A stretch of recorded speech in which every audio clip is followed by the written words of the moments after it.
Couldn't do it now. Now when I wake up at 3:30 is to go to the bathroom. And go back to bed. Welcome to the 2 o'clock hour, Metro News Midday, powered by Salango Law. Visit salangolaw.com on a Wednesday, and I apologize because Stephanie Pauly is our producer, one of the producers of the show, and normally she has everything. We have a thing we call the run sheet, where we have who we're calling and what we're doing and so on. And Stephanie, I don't even know whether you know this. I did the run sheet today, and I put the wrong date on. I put 2025 on it. Because how many of us in modern day actually write the date out anymore? I mean, you did it when you were in school. You did it back when people wrote checks and whatever. This may have been the first day that I have written the date down, and I was responsible for putting together the sheet. And my co-host, the lovely and talented AB, starts the show by saying January 24th, 2025, because she read it directly off the sheet. And it is indeed the year of our Lord, 2026. Oh, yeah, he did find something out. Sonia, you're related to Thomas Jefferson? Well, no, I'm not related to Thomas Jefferson, but I am related to Samuel Kercheval, who was a historian.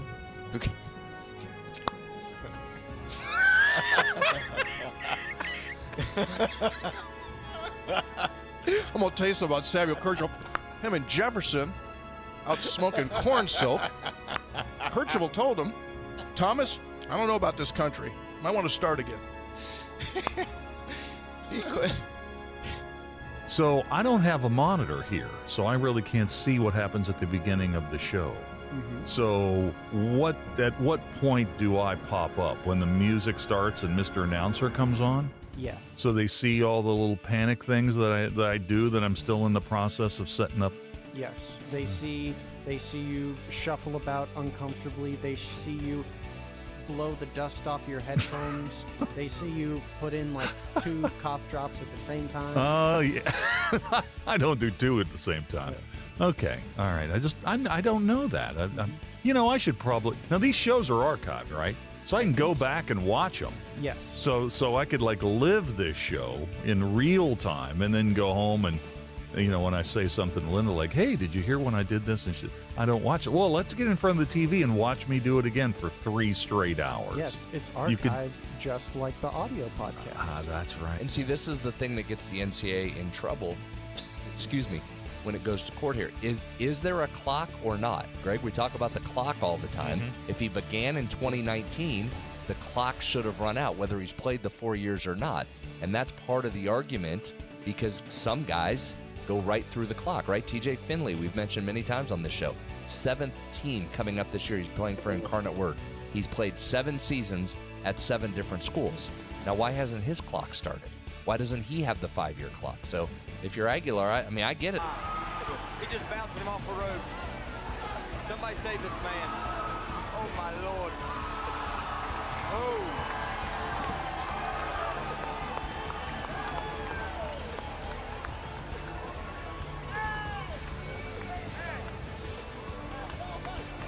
Very nice, very nice.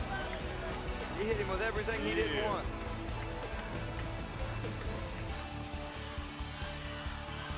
Ten seconds remaining. It'll be a direct snap here.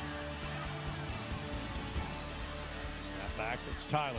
Tyler fakes the run. He throws. He's got an open man. Pass top 10. 5. End zone. It's a touchdown. Pulled in by Nestor. 3 seconds left. Are you kidding me with the play call right there by Kevin Whiteman? Again, forget the game-winning field goal. Whiteman says, we're going to try and win this thing right now. The direct snap to Tyler sucked everybody up, and Nestor slips behind. What an unbelievable gutsy play call, and then perfect execution by these Falcons. Things aren't always going to be great. And sometimes, you can work really, really hard and it's still not great. You're still not successful. But, if you continue to do it, one way or another, things are going to be, work out. You're going to be successful. And it may not be in the world's eyes, but, God's made us this way. He's blessed us with so many things. And I think that's one of our attributes that we need to have is we're going to continue to work. We're going to continue to work hard. And if it doesn't work out exactly how we want, just keep plugging away because God's got better plans.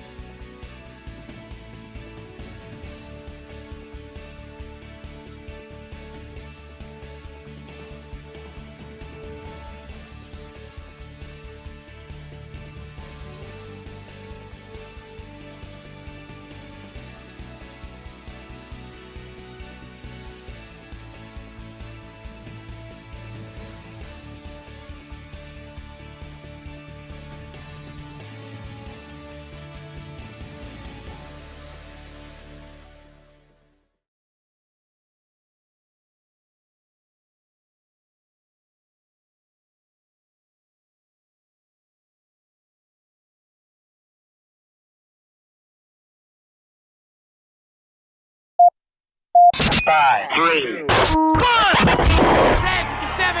Red 57! Hot! I don't believe what I just saw. Bill McKenzie kicks a 38-yard field goal on the final play of the football game. 5 seconds left in the game. Do you believe in miracles? Yes! It is a great night to be a Mountaineer wherever you may be. From the home of the state's land-grant institution, inside the Health Plan Studios, in the Dale B. Miller Building in Morgantown, it's time for the state's most listened-to sports talk show. This is the CityNet Statewide Sportsline. CityNet, cybersecurity experts for the digital age. And now, across the state of West Virginia and beyond, Sportsline is on the air. Hello again, everybody, and we welcome you in. Sunday Night Sportsline is on day 1 of March 2026. Travis Jones along with Greg Hunter from our studios in Morgantown. Thanks for tuning in tonight via Metro News Radio and the Metro News television app with you until 8 o'clock tonight on the show. Busy show. Busy. Lots going on. Mountaineer basketball team, 79-71 winner over 19th-ranked BYU yesterday at the Coliseum. Much-needed win for Ross Hodges' team. What does it all mean in terms of NCAA bubble? What does it mean in terms of Big 12 standings and where West Virginia will be seated going into the Big 12 tournament? A lot up in the air heading into the final week of the regular season. We'll discuss that. Mountaineer women's basketball team, senior day today at the Coliseum, and they did some work. 118-60 win over Cincinnati. So West Virginia is the number 2 seed in the Big 12 tournament that begins this week. They'll play on Friday. We'll set all that up for you coming up. And they're, of course, they're not on bubble watch. They're in the tournament, but they are on top 16 watch to try to get the first 2 games of the NCAA tournament on the home floor. We'll talk about that. Mountaineer baseball team, successful weekend with an asterisk. Had a chance to sweep Kennesaw State, blew a 6-0 lead today, fell 7-6, but do come back with 2 out of 3 down in Georgia, coming back to the Mon County Ballpark again this week. We'll jump into that, and if that's not enough, Mountain East Conference basketball tournament. The regular season is complete. Matchups are set for this week in Wheeling, one of the highest-scoring Division II basketball conferences in the country. Will kick off their tournament on Wednesday in downtown Wheeling, and Reed Amos, the commish, will join us at 6:30 tonight. Coach Hunter, good evening. Good evening, Travis. Boy, you went down a litany of stuff. Might have to go until 9 tonight. Yeah, exactly. Fun weekend on the basketball court at the Coliseum. Yesterday, obviously a big one, and today, the likes of which few people have seen. Second most points scored by a Mountaineer basketball team. The only one with more was December of '82 against Indiana University of Pennsylvania. You didn't call that game, right? I didn't. I was 11. No. Yeah. 134 to 40. I don't know. It was outside of that one, most points ever. And we can get our reaction. So most against the D1 opponent. Yeah, right? Exactly. Certainly Power 4 Get reaction to all that from Brad. All right, sounds good. We'll do that. Mountaineers knock off 19th-ranked BYU. Brad Howell joins us now right off the top. And, go figure, Brad, lose 3 in a row. And, it's certainly you should have expected to come home and knock off the 19th-ranked team in the country in BYU on Saturday. But really it all came together. Defense was good. Shots finally fell. You shot fairly well at the free throw line as well. So much needed win headed to Manhattan this week and back to Morgantown for UCF to close it out on Friday.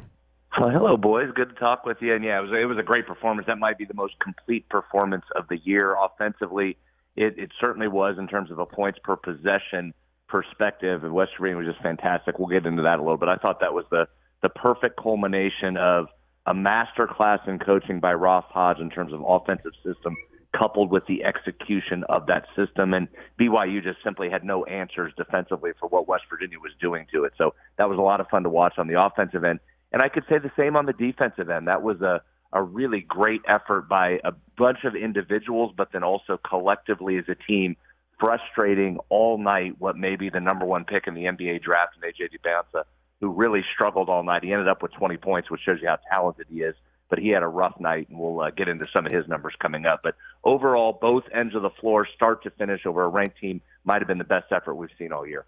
So, Brad, let's start on the defense, and especially on Dubanstik, because, as you said, he's really good. There was a stretch in the second half when he goes, okay, I'm going to take over, and he showed you why he's the likely number one pick. But for the most part, other than, a 2-minute stretch, West Virginia really did a great job of slowing him down. Just 4 points in the first half. I know that Brendan Lorient and Chance Moore sort of switched off on defending him. What did the Mountaineers do for a vast majority of that game to slow him down? Yeah, that was it first and foremost. And I thought going in, Greg, I said on our pregame show that I was interested to watch the matchup because there's not many guys in this league that can match DeBance's height and athleticism in terms of lateral movement. I thought Brendan Lorient was one of those guys, 6'9", just like AJ is, and has the athleticism to go with him when he tries to move. And that's where it started. So I thought Belo, when he was matched up with him, really gave him a lot of problems, including a couple of block shots on him late that really changed that game. But he was fantastic early and frustrated AJ to the point that he couldn't get to the basket, guys. That was the biggest thing. He came into the league number 1 in the Big 12 in attempts at the rim, and West Virginia shut that off and kept him from getting to the basket. And you're right. He had that stretch, 4 straight possessions where he scored, and you thought, uh-oh, here he goes. He's starting to take over. And then West Virginia clamped down again. So a couple things. One, it was Belo's personal individual effort, number 1. And then number 2, what we were worried about is Belo getting in foul trouble and some ridiculous foul calls get him dinged early. They have to move him off the ball, and in comes Chance Moore. And, guys, I thought Chance Moore was an unbelievable presence in this game on both ends of the floor. But defensively, matching up one-on-one, that's by far his best individual defensive performance.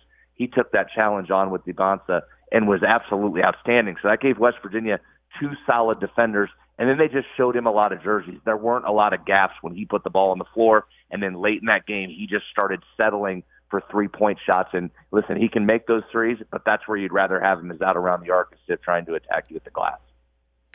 So, okay, now let's switch over to offense. And we're used to, Honor Huff leading West Virginia. And he did again with 19 points. But to me, the difference was you ended up with 5 guys in double figures. So it was not just Honor, but a collective offensive performance.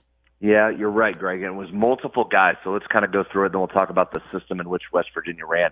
It started with Jasper Floyd. He hit that big 3 right off the bat. And when multiple guys other than Honor are hitting threes, it generally turns into a good day. So that started it. That was followed in the first half by DJ Thomas, who was just tremendous. I thought that was a huge key in helping West Virginia's scoring get going as West Virginia was finding its rhythm there offensively and figuring out how BYU was going to attempt to guard Honor Huff. So DJ carries you through. Then in the second half, you're right, Honor got going a little bit, but Belo, Brendan Lorient, took over on the offensive end and was absolutely unstoppable. So he was tremendous, and you're right. When West Virginia is getting contributions from multiple guys like that, that's when they're at their best, and that was how it worked the other day. And listen, BYU tried to do something that other teams are doing as well, and they're just flooding so many defenders at Honor and Trayson. It's imperative that some of these other guys step up, and they did that on Saturday against BYU, and I thought it was a tremendous job. What I was referring to when I say a masterclass from Ross, they were really hunting some specific matchups, which they do most games, but they had one in this game that they felt they had an advantage, and that was going right at Robert Wright, the talented point guard from BYU. Guys, I don't know how many consecutive possessions they targeted him, but it was a bunch, and he was struggling. Kevin Young's only reaction to that was to try and move him off onto different guys, and West Virginia kept finding him. So when they would put Wright on somebody off the ball, West Virginia would immediately send that person into a screen, which would force BYU to switch, and then would get the matchup West Virginia wanted. They got Wright inside pinned against bigs. They got him on the perimeter where guys were going around him. And again, it was just a great coaching job to attack those matchups, work on that back down and kick as they do so often. And Kevin Young just quite simply had no answers defensively. I know you're deep into the analytics. I'm more, the common man and just look at the obvious things. And, not lost on me, first game in a handful that you shoot more free throws and make more free throws than the opposition, you win a game. It's crazy how that works. Amazing how that works, Travis. And, yeah, you were down minus 29 points over the previous 3 games, all losses. from the free throw line. And yes, that finally turned around. And that was good, and that was important, and you made them at the line, right? That was the other part of that. You weren't just getting to the line, but you were making them. So give a lot of credit to Chance Moore. A lot's been talked about him in the last few games and ability to make free throws. He knocked down 3 or 4. You got Honor to the line 7 times. That's always a good thing. He's 6 of 7. Brennan Lorient, 3 of 4. Jasper, 2 of 3. Harlan, 2 of 2. So, yeah, guys stepped up to the line and made free throws, which was certainly a big part of it. And then, hey, we can't forget the work on the offensive glass. 18 offensive rebounds for this team, 7 of them by Brennan Lorient, a bunch of them to keep possessions alive, including a big one by Harlan Obioha, a tap out with 30 seconds to go when you were up by 3 that really salted that game away. So I just thought an overall dominating effort from West Virginia, really from start to finish. Matchup strategy I wanted to ask you about. So to start the game, BYU has A.J. DeBanza on Honor Huff. I mean, that just tells you what kind of athleticism he's got, where your 6'9" guy is guarding your 5'10" maybe guy. And did a pretty good job of him, but then they took him off of Huff after a while, and Honor started to get some shots. Any idea why BYU wouldn't just stick with that? Yeah, because he couldn't guard him, Greg, quite frankly. I mean, he just couldn't stay in front of him, and that was a big part of that game is and I give DeBanza credit. Like, he asked for Huff a couple of different times. He got on him on a couple switches early, but then they started going to him when West Virginia was up big. They tried that just as a matchup to bother him with Link, and Honor went just right around him like he was standing still. And it was one of those deals. I thought Honor's best part of his game, he had a big 3, yes, in front of the West Virginia bench going to his right that was massive. But he had 6 assists in this game, guys. And he's not only a great shooter, he's nearly impossible to keep in front of you when he wants to penetrate. Now, he hasn't done it a ton this year, but when he does and he turns into a distributor, West Virginia generally wins those games. He had 6 assists yesterday, and a lot of that was just because they could not guard him on the perimeter. It didn't matter if it was right or if DeBanza switched out there. It was better when AJ was on him because he could just go right around him. So I thought that was the biggest part of it, and they had to get him off him because he just couldn't guard him outside the three-point line. Brad, big picture. So a couple things here. We'll talk NCAA tournament in a moment, which, of course, is premature after just one win. You still got a lot of things that you have to get accomplished. But, first and foremost, the goal is to get the best seed you can in the Big 12 Conference tournament, maybe get yourself a bye currently and a 3-way tie for 8th. I know there's a ton that's going to change here over these next 2 games, not only West Virginia's outcomes but other outcomes. How do you see this all, playing out in terms of what's going to happen in Kansas City seeding-wise for West Virginia? Yeah, there's a ton, and there's a lot in front of you. And despite the reports, guys, that you were dead because of the 3 losses, and I know they were some tough losses, you still got a lot of things in front of you to play for. And so that was a big one, getting BYU. Now, you got to take care of your business when you go in here against Kansas State, a team that's obviously really struggling with a coaching change. Got to take care of that. And then it potentially sets up a massive game against UCF to end the regular season. You're at this point, and you're right, Travis, there's so much to go. It really doesn't warrant talking about it any more than what I'm about to say. And that just is simply, you can finish anywhere from 6th to 10th in this league right now. So there's a lot of options still on the table for you, including getting a first-day bye. But a lot of things have to happen, and certainly that's contingent upon you've got to keep winning. So imperative that you go into Manhattan and get another road win, and then you've got what will be a really difficult game at home to finish against UCF. How difficult is Tuesday going to be?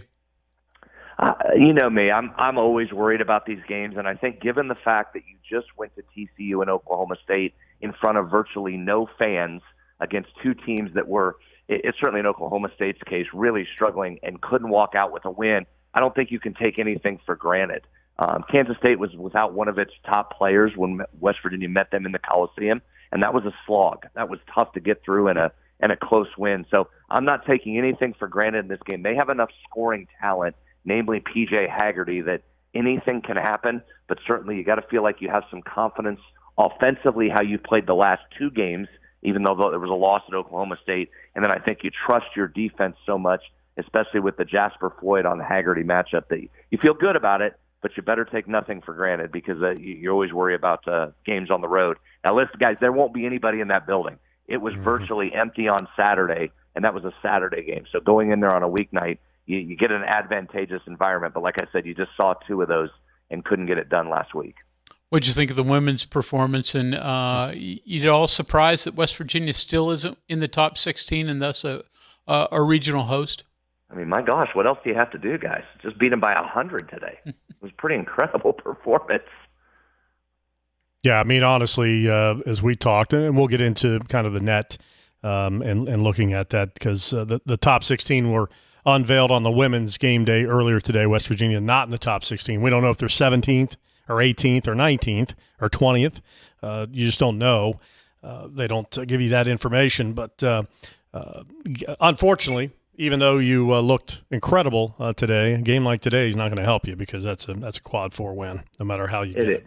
So. Yeah, it is, guys, and I know that you got to get to some other things. There's a lot to talk about, but boy, we could get into, Travis, you mentioned analytics earlier. We could get into that on both the men's and women's side on just some of the questions. I think someone from the NCAA has got to come out and do a better job of explaining how some of these things work, because I look at West Virginia's number of quad 1 wins it has, and they always tell us that's one of the most important metrics, if not the most important metric, and there are teams all up and down above West Virginia that aren't in the same category and win. So I'd question the same thing on the women's side. Yeah. I need to see a little more how that formula is done up. Yeah, I saw a list, 6 or 7 men's teams that have equal or less amount of quad 1 wins in the tournament. West Virginia's on the bubble to be on the bubble, essentially, right now. Yeah, and there's more than that, Travis. I mean, just take Ohio State's much higher than West Virginia. They have 2 quad 1 wins. They got one of them today. Yep. It's unbelievable how that works. The goalposts are constantly moving, it seems. Sounds good. All right, Brad, have a great week, buddy. We'll see you soon. Okay, thanks, guys. Okay, thanks so much. Brad Howe, Mountaineer Sports Network, heading to Manhattan. He'll be with us in Wheeling for a portion of our Mountain East Conference. He'll be there for a portion of the coverage. We'll have wall-to-wall coverage of the Mountain East Conference tournament beginning on Wednesday. We'll take a break. We'll come back, reset. Reed Amos will join us at 6:30. We'll grab a couple text and phone calls in a short bridge segment when we return after this. Answering a text or phone call while driving seems pretty harmless, right? But in the 5 seconds you took your eyes off the road to respond, you missed the girl riding her bike across the street. You missed the dog who darted into the road. And you missed the stop sign. And while it was just a ticket this time, it could have been worse.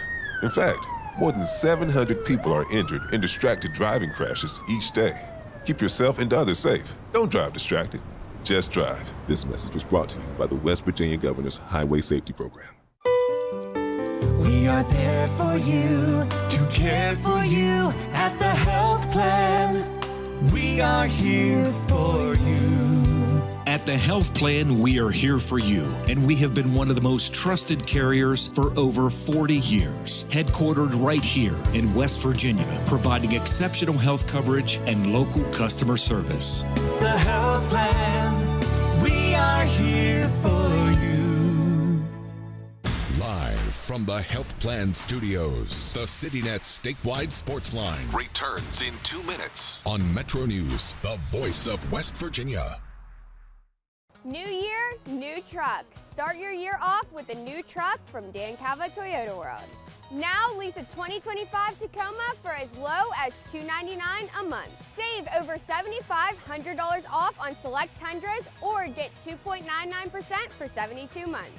It's your last chance to get a gas model 2025 RAV4. Don't miss out. Come experience cars you can count on year after year. Dan Calva, Toyota World in Fairmont. Shop Thoron.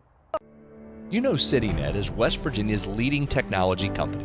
Whether we're managing IT infrastructures, protecting the critical data and networks of our region's businesses, or providing fiber broadband, TV, and phone services, we are your go-to experts. We're also a strong partner in the communities in which we serve. CityNet, your trusted technology partner.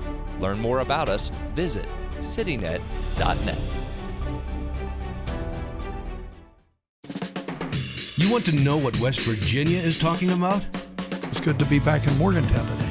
Now it's different. I think it's mostly just business. What I voted for and what I think makes the most sense. Well, Dave, this has been a bit of a controversy. I want to thank the caller last week that said I sounded like Hoppy Kirchhoff. That was flattering. Join Dave Wilson and TJ Meadows Monday through Friday for Talkline on Metro News Television.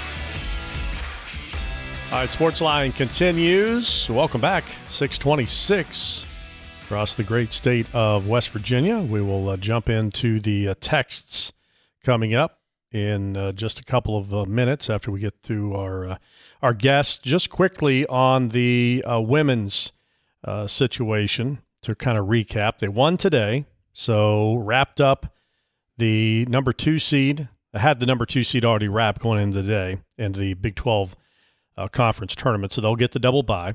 They'll play on Friday in Kansas City this coming Friday against an opponent, of course, to be determined. West Virginia 118-60, the win today over Cincinnati on Senior Day. 5 players in doubles, 4 players with 20 points or more. Sydney Shaw, 24. Mimi Wheeler, 21. Gia Cook, 20. Jordan Harrison finished with a double-double, 20 points and 10 assists. Wheeler also had a double-double, 21 points and 10 rebounds. One of the most complete performances, certainly, for West Virginia since they've been in the Big 12 Conference. And, could have been worse. West Virginia is actually up by 67 midway through the fourth quarter. And I'm not going to say they took their foot off the gas, but Cincinnati closed on a 7-0 run to make it only a 59-point win. Yep. So 58. So it was about as dominating as you could get. Just historic numbers all across the board for West Virginia, but that's nice. But now we'll see. I don't know what West Virginia is going to need in the Big 12 tournament to try to move up into a 4-line for one of the regionals and thus get an opportunity to host. But like I said, you're in the quarterfinals. Probably got to win 2 and then see what happens. 3, you feel like you'd have a really good chance. Of course, it's not just what you do, it's what others do as well. So we'll see. But that's a goal for this team, is to try to continue to make noise in Kansas City and move itself up. Right now, the teams you need to root against this week are Maryland, Michigan State, Minnesota, old Don Plitzelwhite, and Ohio State. Minnesota got a win today over Illinois at home. Ohio State beat Michigan State. Maryland, they didn't play today. I'm not sure if they played this week, and I'll look at that in a moment. Coach Hunter looked that up for me. Okay. Well, we look at the net ratings for the women. They're currently 19th, and what's hurting them, again, if you believe the committee, is the quad 1. West Virginia only has 2 quad 1 wins. They're 2-3 against quad 1, but they're 8-3 against quad 2. So in comparison, Ohio State, 8 quad 1s. Maryland, 6 quad 1s. Michigan State, 6 quad 1 wins. But if you combine West Virginia's quad 1 and quad 2, they've got 10. Ohio State's got 10. You had a chance to beat them head-to-head earlier in the season, and that's one you let slip away. And, of course, the TCU and Texas Tech games come to mind as well. But still got a chance. Still got a chance. Still got work to do to try to get into the top 16. Maryland, by the way, on Saturday, they lost at Michigan. Now, Michigan's at number 8 in the country, so they're very good, but they lost by 18. So we'll see how much that harms them, if at all. This was updated since then. So this was released this morning. So it didn't, at that point. Kept them in the 16. Mike, good evening. Good evening, Jim. How are we doing? Good, sir. Great win. We had 6,000 people there. Fantastic. Yeah, it looked like one of the best crowds of the year. Yep, looked good. Correct. Yeah, you had 5 players double score, the double figures. Shot 50? You shot 58% from the field, 50% from 3, 45 rebounds. Only had is a key stat too. Only had 4 turnovers. Mm-hmm. Very important from that standpoint. 26 assists. So very, very happy with that. Just to cut to the tournament, I'm leaving. I'm going to be up there Thursday. It looks like Hunter and Travis that the bracket road is not too bad this year, West Virginia. We play quarterfinals Friday, 5:30. Unless I'm wrong, it looks like we would play. I mean, again, if these teams that are supposed to win, Kansas Iowa State winner would be our first matchup game. And if that works out, then the semifinals we could actually play Texas Tech and Baylor winner. So if we make it that far to the finals, we would play again if TCU wins it, which they should. We play them in the finals. Whereas I remember last year we got them caught in the semi. So that's I think in our favor. And last thing I'll say before I listen to you guys is I would say Hunter and Travis probably the semifinals. I mean, yeah, the semifinals to the finals should get us there. I don't know that, but it depends, obviously. That's why I look at it. If we make it to the finals on Sunday and have a good showing, I think we deserve it. Yeah. What do you think? Yeah, agreed. I mean, if you get there, that's most likely going to be at least another quad 2 win, if not a quad 1 win, and you hope is enough. But again, like we said, it's not only what you're doing; it's what the other 4 ahead of you right now. And again, that's assuming that West Virginia is sitting at 17th. We don't know that. Yeah, and by my look at the bracket, I won't go through the whole thing, but Iowa State is sitting at 7. So if the Cyclones continue to win, or if they win their second round game, because they get the bye to the second, West Virginia gets the bye to the third, Iowa State would be West Virginia's first round or first game opponent in that quarterfinal. And you said 5:30, Mike, which for you in Kansas City is correct. 6:30. Set your watch back, but it'll be 6:30 for those here.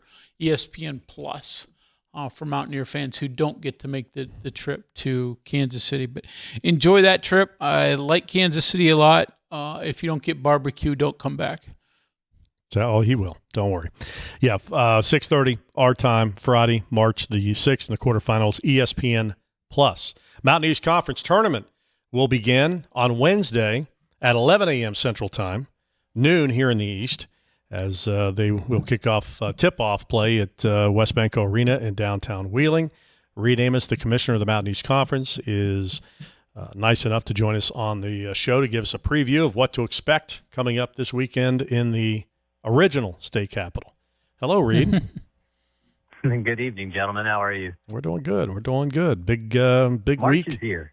It is. It's officially here. We can't say the slug line. It's trademarked, but we expect some. How about craziness in March coming up? But should be a good tournament. A lot. Obviously, another great year of MEC basketball. Another year of a lot of points on the men's side. That's kind of been this league's calling card, as being one of the top, if not every year, the top scoring Division II conference in the country. And once again, we got a lot of teams on the men's side that can score a lot of points. Absolutely. It's going to be a very exciting week on both the men's and women's side of the tournament, as starting on Wednesday at noon, as you noted. We will have 18 games over a period of 5 days at Westbanco Arena. The opening day gets us down to 8 teams on each side, as 7 plays 10 and 8 plays 9 in the afternoon for the women, and in the evening for the men. And then the quarterfinals for the ladies are on Thursday all day, 4 games from noon, with the last game tipping off at 8:30, and then the same for the men on Friday, the semifinals Saturday, and the championships on Sunday. The championship games will air on Sportsnet Pittsburgh, as you all at West Virginia Metro News will be providing television production for us once again, and streaming coverage through the course of the week, as we'll have as many as 7 of our 18 tournament games on regional television. So plenty of ways to watch it, but we hope to pack people into Westbanco Arena to see some fantastic basketball this week. So, Reed, let's start on the women's side of things. And as commissioner, you can't give us your favorites, because that'd be like telling us which of your multiple children that you like best. But just give us an idea of what this championship's going to look like. There's some teams that have had nice seasons, but it looks like it's semi-wide open. What do you think? Yeah, I would agree that there are a large number of teams that have the potential of winning the tournament if they can put together a series of good outings over the course of the week. But Glenville State is back to the top of the standings. Their first conference championship since Kim Caldwell moved on to Marshall and then the University of Tennessee. So Glenville excited to be back as the number 1 seed. In the tournament, West Virginia Wesleyan came a Glenville State comeback in the final seconds yesterday against Concord from sharing the regular season championship with Glenville State. Wesleyan at 15-5 and playing very well at the end of the season. blowout of their rival Davis and Elkins yesterday. They're heading into the tournament with high hopes. Charleston, the 3 seed, Concord, the 4, and Fairmont State currently is regionally ranked in a position to get an at-large berth. Injuries have certainly curtailed Fairmont State's really hot start. But they still sit at 20-8. But because of conference losses later in the season due to those injuries, they're sitting as the number 5 seed heading into the tournament, and they may make the NCAA tournament, as I was noting. Wheeling, a very strong team at 17-11 overall, 12-8 in the league, and anybody outside of the top 6, all of them get buys, have to play an extra game on Wednesday. Frostburg against Point Park and West Virginia State against West Liberty will be the opening 2 matchups of the tournament on Wednesday afternoon. Really hard to win 4 games in 5 days. Mm-hmm. So is it possible? Certainly. But I would say anybody in that top 6 has to be coming to the tournament thinking that they've got a legitimate chance to win the tournament and the NCAA automatic qualification that goes with it. Reed Amos is our guest, Commissioner of the Mountain East Conference. MEC tournament presented by the Health Plan kicks off on Wednesday at the West Banco Arena in Wheeling. Reed, speaking of the NCAA tournament, every year we come into this week, and every year there are side stories, if you will, in terms of the Atlantic Regional rankings. This year on the women's, a little unique because we have had parity in our league, and that certainly has affected the teams that are regionally ranked. As you mentioned, Fairmont and Glenville are in position to make the NCAA tournament as at-large teams. However, you always have the possibility of bid stealers and the like. As you break it down and look at the other conferences that make up the Atlantic, regional, are you comfortable the MEC gets 2 in, or are you worried that maybe this ends up being a one big league? Well, that's a really good question, and that's always what makes Selection Sunday a lot of fun. So I'm not quite sure at this point, but I do feel that Glenville State is the only team from the Mountain East that should feel relatively comfortable that they're in the field, even if they don't win the tournament. But Glenville's ranked 6th in the region, just with 5 losses, and then everybody else in the region has at least 7. Fairmont State sits in the 7th spot at 19-7, as noted. They've been battling injury problems, so most of their losses have come later in the season. Edinburgh is 8, Concord 9, Charleston 10. So if I'm Fairmont, Concord, or Charleston, my thoughts are that if I can make a run in the tournament, I'm going to put myself in a really good position to potentially claim an at-large berth. And the CIAA tournament plays a week ahead of both the PSAC and the Mountain East tournament. And Winston-Salem State's women won their conference championship, and Winston-Salem is ranked 3rd. So to your comment about bid stealers, well, that's one league where we know there won't be one. Yep. And when you look at the PSAC, they hold down the top 2 spots, Indiana, Pennsylvania, 22-1, and Gannon at 24-3. And you got Seton Hill sprinkled in there too.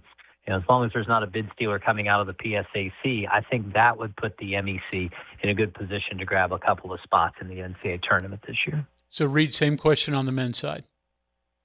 Taking a look at the regional rankings on that side, Gannon currently has just 2 losses, and the rivalry game that wrapped up the regular season, Chris Richardson's Wheeling University Cardinals knocked off West Liberty in the regular season finale. So now everybody else in the region has at least 4 losses. West Liberty now sitting with 4. Fairmont State is at 4, and they were 2 and 3 in this week's regional rankings, with Gannon sitting atop the rankings at 24-2. So right now, I would say Gannon is in a pretty solid spot, if not something closer to locked, to hosting the regional fine facility, though, of course, Fairmont or West Liberty would love to have the opportunity to host and be at home.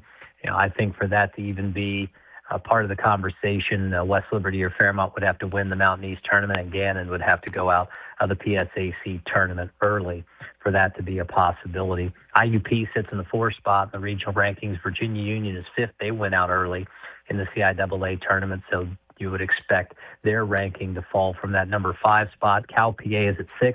A couple of MEC teams got wins over Cal that are favorable, comparable games for Mountain East teams. Charleston sits at 9, and Wheeling may jump up into the top 10, as Wheeling now has 19 wins and grab that important win over West Liberty, which bumps them up to the number 3 seed in the Mountain East tournament this week.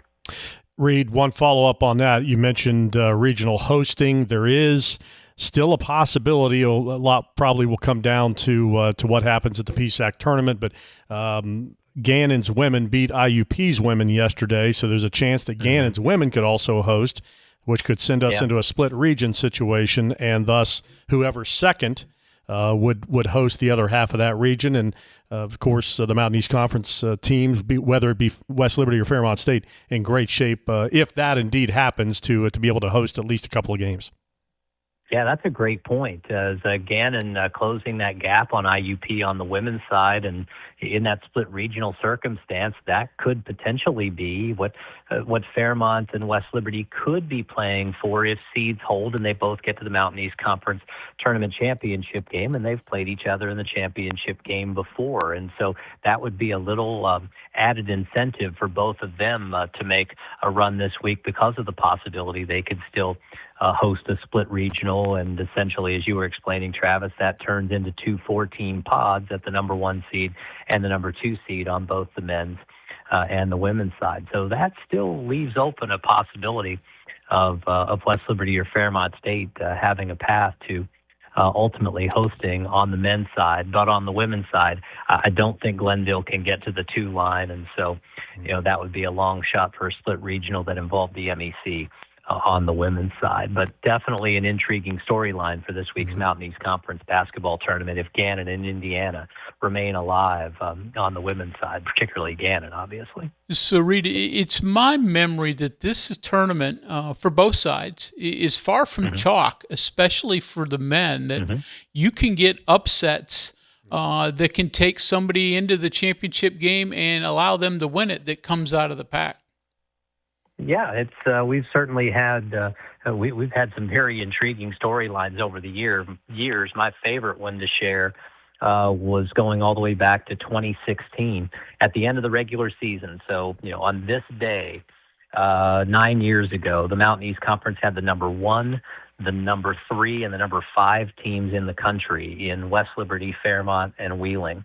Not ironically, the top 3 teams in this year's tournament by seed, but none of the 3 of them made the conference tournament championship game, which was ultimately won by Concord that year. Now, we've had some years where there's been chalk, and you've had 1 versus 2 matchups. You've had West Liberty versus Fairmont State matchups, but for every year we've had matchups like that. We had seen years like Concord making a run as the number 5 seed to win the tournament, and that year the Mountain East got half of the regional field. 4 of the 8 teams came out of the MEC that year. And then it was the next year that Fairmont State made a run all the way to the national championship game, and West Liberty's been to the national title game twice. So, obviously it's some great basketball being played in the Mountain East, and we hope folks come out to West Banco Arena to catch the tournament this week. Sounds good. Well, Reed, before we get to particulars on the tournament, just want to congratulate you. We know that the COVID times and higher education, it's been at times dark times for institutions and enrollment and financials and things like that, and through all the changing times and unfortunately losing some membership through the years of the Mountain East Conference, you've always been able to fill those with quality schools, and you've done it again with Shawnee State with their entrance coming in next season. So congratulations on keeping this league extremely strong. That's very kind of you, Travis. It's been a work of a lot of people, our membership committee, our board of directors across the league, and we've attracted a couple of outstanding institutions in Point Park University and Shawnee State, who was accepted into the expedited 2-year NCAA process, which shows just what a strong institution that they are, and getting the opportunity to be a part of that new process. Point Park has moved right along through the NCAA process, and they are on target to potentially end their membership process early. Just a testament to 2 really strong institutions that have expanded our footprint into Pennsylvania and back into Ohio. And through some of those tough times post-pandemic, Travis, colleges were closing across the country at a rate of a little more than 1 per week. And we firmly believe that what we do in athletics at the Division II level, unlike the millions and millions of dollars that are spent at the large institutions in Power 4 conferences, at our level, we're looking for athletics to overall support the financial health of our institutions through the fact that it's a partial scholarship model. Students are still at our level, in part paying for their college education while continuing to pursue their college sport. And we're very confident that our athletic programs have been positively contributing to the overall health of our institutions, and for many of them have helped greatly, those athletic programs, in getting through these tough times. We're really excited about being back to 12 full-time members starting this fall, and Shawnee State starting football and bringing us to 10 football-playing institutions starting in 2028. So you've got the tournament this week. Give us a ticket update. Those that are interested in attending the games at West Banco, how do they get them? And I know it's always been incredibly affordable. So we are in our 8th year at West Banco Arena in Wheeling, all 8 years. Our title sponsor has been the health plan, and what a tremendous partner they've been in allowing us to deliver a fantastic experience for our student athletes and for our fans. You can visit our website, mountaineast.org. Our Tournament Central page has a link right from the homepage that can give you all the information that you're looking for with regard to purchasing tickets, live statistics. We have live press conferences following each game and the ability to watch streaming coverage. And you can go directly to westbancoarena.com if you wish to purchase tickets. And yes, we've continued to try and keep those prices very affordable as we want people in the building and coming and enjoying the outstanding product at the MEC tournament. Sounds good. Reed, appreciate it, buddy. We'll see you in Wheeling. Always enjoy talking to you. You too. Thanks, guys. All right, thanks so much. There he is, Reed Amos, Commissioner of the Mountain East Conference. Again, mountaineast.org. There's a Tournament Central page you can click on. Ticket information and ticket link is available there. You can watch the games if you can't make it to Wheeling, if you're outside the state or the area. The games will be streamed, as Reed mentioned, not only on Sportsnet Pittsburgh. Select games will be available there, but they'll all be available on Mountain East TV and on the Metro News television app. Yeah. I mean, again, Travis, you're there throughout the entirety. I try to make it up to one day. And, again, I don't have a dog in the fight. It's just fun basketball to watch. If you have an opportunity and you like college basketball, I encourage you to take a chance and get to West Banco Arena. Yeah, no doubt. We always talk about the scoring. It's not as if these teams don't attempt to play defense. Yeah. It's just it is if you like face-up basketball, this is your league because there's just no, the bigs in this league step out and shoot threes. So. Yeah, well, you don't have the traditional bigs that they do at the major college level, so it's very perimeter and guard oriented. Even the bigs in this league can move, and they're not necessarily 6'10", 6'11" guys. They all run and they all jump, and they make plays, and it's a fun brand of basketball to watch. Yep, sounds good. One point of explanation I wanted to circle back to on that split region. You may be like, why does that happen? So basically, let's just take the case in point. If Gannon in Erie would have the ability to host the men and the women tournament, they just don't have enough staff. Yeah. And that's the problem. Arena also, I know that the days aren't the same. However, it's a staffing thing, and hotels sometimes in some of these places, like a Glenville would be an issue. So because of that, to take the pressure off those particular institutions, they do what's called a split region, and they'll send half the teams to another location. Makes sense. And then, you play 2 games there, but then the title game comes back to the top seed. Okay. So they ultimately do get the championship, but you may have to start elsewhere. Yeah, and something we might be able to talk to with Reed about over the summer, there's actually talks at the Division II level to do this permanently. Okay. Do split basically 1 and 2 host, and then they come together at the 1. And that way, it also makes, I think, a little easier travel, and certainly takes some of the pressure off, the host school. Yeah, so, involves more people too, right? Absolutely. Gives more home fans opportunities to see. Does. You like that idea? I do. Yeah, I like it a lot. Okay. All right, it is. I'll especially like it when I'm driving from Charleston to Erie, at 1 a.m. To try to get up there. All right, we'll take a break. We'll hit text, phone calls when we come back. Sportsline continues in a moment. We are there for you, to care for you at the health plan. We are here for you. For over 4 decades, we've been rooted deep inside West Virginia. Through thick and thin, supporting local families and businesses. Proudly serving your neighborhood since 1979. Your trusted partner in the community. The health plan, we are here for you. This Valentine's Day, show your household a little love with better internet. CityNet Gig Fiber is built for real life in West Virginia. Streaming, working from home, gaming, and staying connected with the people who matter most. With fast, symmetrical speeds, no contracts, no data caps, and local support available 24/7, CityNet delivers internet you can rely on. And right now, new residential customers can get 50% off any internet plan for 1 full year, with plans starting as low as $25 a month. Check availability at your address. Visit citynet.net today. Live from the Health Plan Studios, the CityNet statewide Sportsline returns in 2 minutes on Metro News, the voice of West Virginia. When I was heavy, being on my feet all day seemed like torture. Makes you feel defeated. I'm just going to be like this for the rest of my life. But then I thought, I'm done acting like that. I'm not going to be like that anymore. Bariatric surgery at WVU Medicine helped me lose 265 pounds. It's always been my goal to have my own place. I want everyone to feel welcome here. I would never have been able to do all these things before without WVU Medicine. New year, new trucks. Save over $7,500 off on select Tundras or get 2.99% for 72 months. Come experience cars you can count on year after year. Dan Cava, Toyota World in Fairmont. Shop the world. Download Metro News Television on your iPhone or Android. Search Metro News Television in your app store.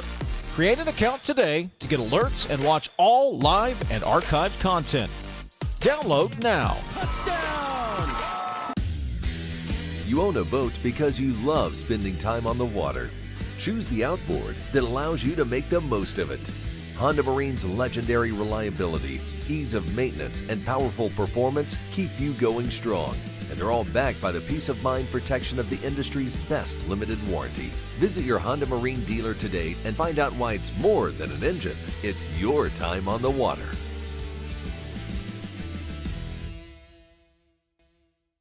Leading the efforts to build a stronger West Virginia, the High Technology Foundation has a proven plan to strengthen and diversify our state's economy.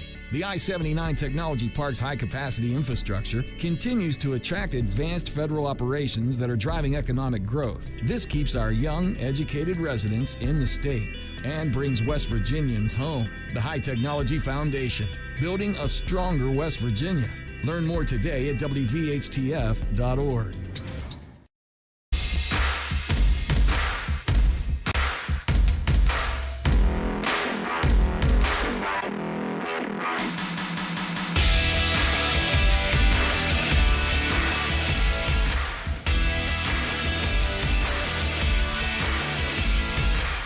.654 for our NASCAR fans out there. Like Tyler Reddick has won again. 3 consecutive wins to start the NASCAR season as he wins today at COTA, and that got me during the break wondering what's the record for most consecutive Cup victories in a row. And it looks like, somebody fact-check me out there because, again, I'm doing this in a time crunch. It looks like 4 in a row is the record, but I was telling Coach Hunter, interestingly enough, looks like 9 guys have done that, but nobody got to 5. But 3 in a row is incredible anyway, considering one of them was the Daytona 500. So something. You're just leaving out the owner, though. Yeah, Michael Jordan. Yeah, part owner of the team. So, yeah, he wins 3 in a row. So, unstoppable even in NASCAR now. So, crazy. Picked up a couple of things I wanted to tell you. Actually, one. I've already used one of them. Did you see that Brandon Napoleon hired as defensive backs coach at Syracuse? Really? This weekend. So you may recall he was a Mountaineer, former Mountaineer player back in the 2013-ish era. And, of course, he's Eugene Napoleon, former West Virginia running backs. Son, right? Yeah. Brandon, like I said, he's a New Jersey kid, started out as a defensive back at WVU. I think he was here 2 years and then transferred elsewhere. Hadn't seen a whole lot of playing time, but got into the coaching world shortly thereafter. Actually was with Rich Rod at Jacksonville State. Yep, that's right. For a short stretch. And has now moved on. And I think he was at a smaller school. Does it say where he was at this past year? Yeah. Hang on, I'll tell you. But anyways, good for him. Opportunity at Syracuse. He was at Wofford. Okay. Yeah, they were 4th in the FCS in scoring defense, 7th in interceptions. He was the defensive pass game coordinator last year. Since we're talking about former Mountaineers getting new coaching opportunities, Dale Williams, offensive lineman at West Virginia, center on that 93 team. He's been in college coaching for a long, long time. Recently hired at the University of Louisville. He'd been with Jeff Brom, Louisville's head coach at Purdue previously, and I think Dale was at Syracuse as an offensive line coach or analyst or one of those things in the not too distant past. But he is now at Louisville. Dale Williams, wife's a Morgantown girl. Dale's a Cleveland area guy and one of the best people around. So awesome. Wish him a lot of luck with the Cardinals. All right, good stuff there. All right, Michael in Austin, as we start our tour through the text line, 304-TALK-304. Says, looks like TCU will win the women's hoop regular season title. Yes, in fact, they did. He texted before the game was over. They did defeat Baylor. Mountaineers finished second. This means they avoid Texas Tech in the quarterfinals and get Baylor in the semis. I want a third game against TCU in the finals. Go Mountaineers, says Michael from Austin. Interesting fact, WVU's men, 59 in the net. They have more quad wins, 5, than 29 of the teams in front of them. Yeah, and that goes back to what Brad had mentioned, that doesn't always jive with what you see on the bracketology and the importance, supposedly, of the net rankings. Greg in Lake Norman, tough loss for the baseball team today. Great win for the basketball team yesterday. I hope that there's one thing the basketball team took away from that game, that it's easier to hold on and win when you're 14 points ahead in the second half than to be 14 points behind. So true. Yeah. I think that would be the goal each and every time. I don't think West Virginia's goal is to start out that way, but it has found itself. This was the first time in 8 games that West Virginia has been ahead at halftime. And they've won a bunch of those. Now, not far from all of them, but, I mean, it just shows you that deficit has been so common for them. This was a rarity that West Virginia had not just a substantial lead, but any lead at halftime.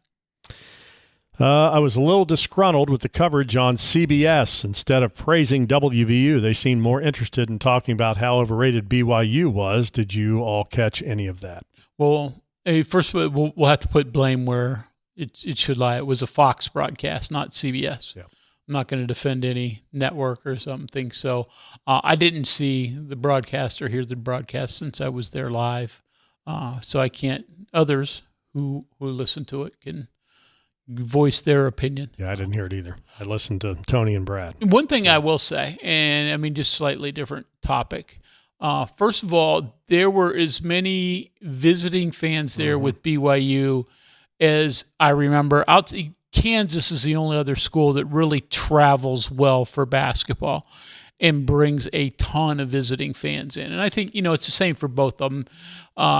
Kansas isn't bringing people from Lawrence necessarily, and they're not coming from Provo in huge numbers for BYU. It's just people who live on the East, and this is one of the few opportunities they have to make a short trip. Well, we always heard they were Notre Dame light. Yeah. Right. Well, every bit as much. And I'll give them credit. They got a chance to talk to a bunch of them. Parking lot pregame is so nice yesterday that a lot of people were just mingling out in the parking lot even a couple hours before the game. And then the really impressive thing to me, and like I said, I don't usually give a ton of credit to any visiting fans, but after the game, which was obviously a disappointing outcome if you were a Cougar fan, right?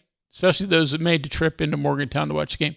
Hundreds of them stayed around, went down by the bench in the tunnel area, waiting for each and every one of those Cougars to come out. They all got a huge round of applause when they emerged, went through, signed autographs, shook hands. You go to, I mean, you go any. I've never seen that anywhere else, especially for a team lot of after places a loss. they'll boo them Yeah. when they come out. Their fans. So I'd not seen that anywhere. I give them a great deal of credit for, how they responded and what was obviously a disappointing day for them. Yep, that's great. Here we go. Hot off the presses. Here's the women's bracket. Okay. For the Big 12. So all the ties have been broken. And this is what it looks like. Starting Wednesday, noon time, is the 13 seed, Cincinnati, taking on Kansas State. So that's the 12-13 game. 2:30, 16 seed is the Utes against the just aforementioned BYU Cougars, the 9 seed. 6:30, 15 seed Arizona against the 10 seed Arizona State. The Marley Washnitz Fairmont native led. The Arizona State's a bubble team for the NCAA tournament. They are. Puts them in a precarious position. They better not lose their first round game. Yep. Maybe even their second. I think they split with Arizona during the regular season, if I'm not mistaken. UCF is the 14 seed. They will tip at 9 o'clock against the 11 seed Kansas. Then we move to Thursday, March the 5th. Texas Tech, the 5 seed, awaits the Cincinnati-Kansas State winner. Meanwhile, the 8 seed, I think I said Utah earlier. The 16 seed was Houston. So sorry about that. I'm only seeing half their logos here on this bracket. So 2:30, it's Utah, and potentially could have BYU, most likely, if they win the 9-16 game.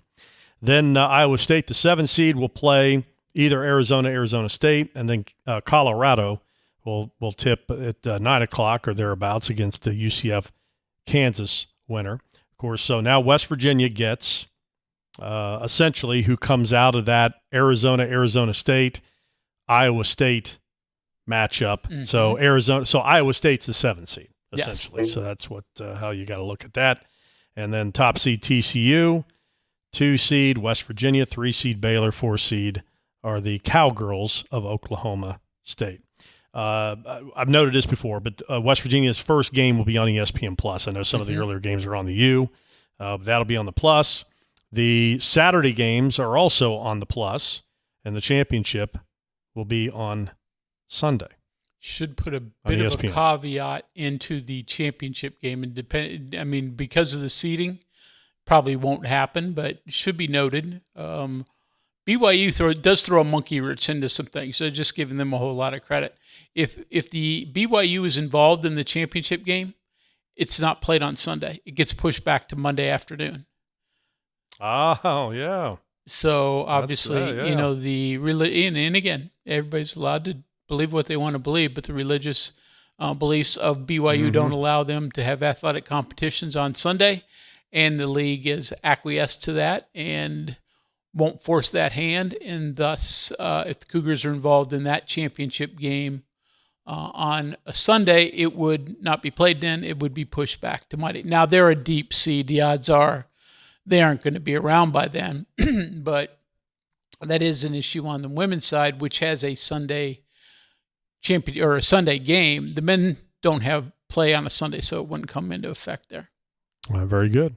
7:05. Let's take a break. We're a little late. We'll get text coming up. Again, tape-wise, we've got a ton to get to you. Ross Hodge from yesterday. We'll hear, of course, from the BYU side of things. We've got Mark Kellogg from today. I certainly also want to hear from Cincinnati's coach today. She was pretty good, actually. Yeah, I'd like to hear Gave a lot of credit to West Virginia. What she should. Yeah. I mean, what are you going to do?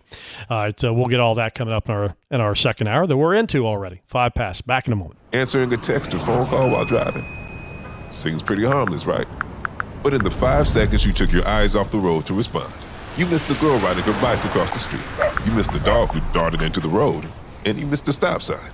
And while it was just a ticket this time, it could have been worse. In fact, more than 700 people are injured in distracted driving crashes each day. Keep yourself and others safe. Don't drive distracted. Just drive. This message was brought to you by the West Virginia Governor's Highway Safety Program. If you have a child who's a junior in high school in West Virginia or know someone that does, please listen up. Here's your opportunity to win a full scholarship from West Virginia Wesleyan College that includes room, board, tuition, and fees. The 19th Annual West Virginia Scholar Program is presented by ZMM Architects and Engineers and the West Virginia Farm Bureau. The deadline is May 3rd. For details, go to wvmetronews.com to apply. That's wvmetronews.com. Remember, application deadline is May 3rd. Live from the Health Plan Studios, the CityNet statewide Sportsline returns in 2 minutes on Metro News, the voice of West Virginia. Hi, I'm Chris Lawrence. Make plans to join me at the Mountain States premier fishing, hunting, and outdoor sports show presented by Can-Am, Saturday and Sunday, March 7th and 8th at Milan Park in Morgantown. Over 200 vendor booths and 100,000 square feet of everything outdoors, all under one roof. Great prizes, seminars, and kids fish for free in the Academy Sports Trout Pond. It's the 24th Annual West Virginia Fishing, Hunting, and Outdoor Sports Show, March 7th and 8th at Milan Park in Morgantown. Doors open both days at 9 a.m. We're Panhandle Cleaning and Restoration, and we're gonna save you. We've got it down to a science, an absolute state of art. We do it all, restoration, cleaning, and reconstruction. When disaster strikes, just pick up the phone. We're Panhandle Cleaning and Restoration, and we're gonna save you.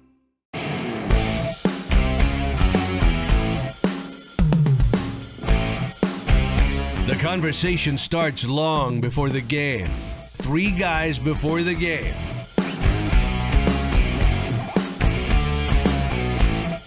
Join Tony Carini, Brad Howe, and Hoppy Kercheval for 3 guys before the game. Metro News Television. Available on mobile, Roku, Fire TV, smart TVs, and online at wvmetronewstv.com. We are there for you, to care for you at the Health Plan.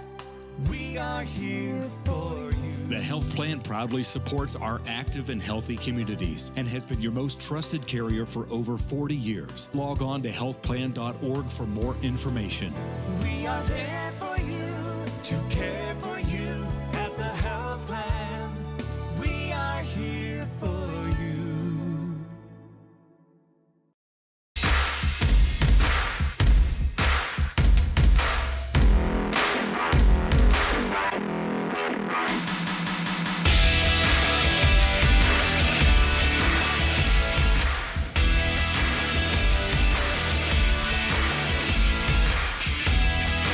All right, welcome back. Sportsline continues. A couple of top 25 men's games today, including, we mentioned the Buckeyes got a quad 1 win against 8th-ranked Purdue in Columbus, 82-74. That helps the Buckeyes' cause. They're on the bubble, according to Joe Lenardi's weekend bracketology update, which I don't think we've mentioned. West Virginia mentioned.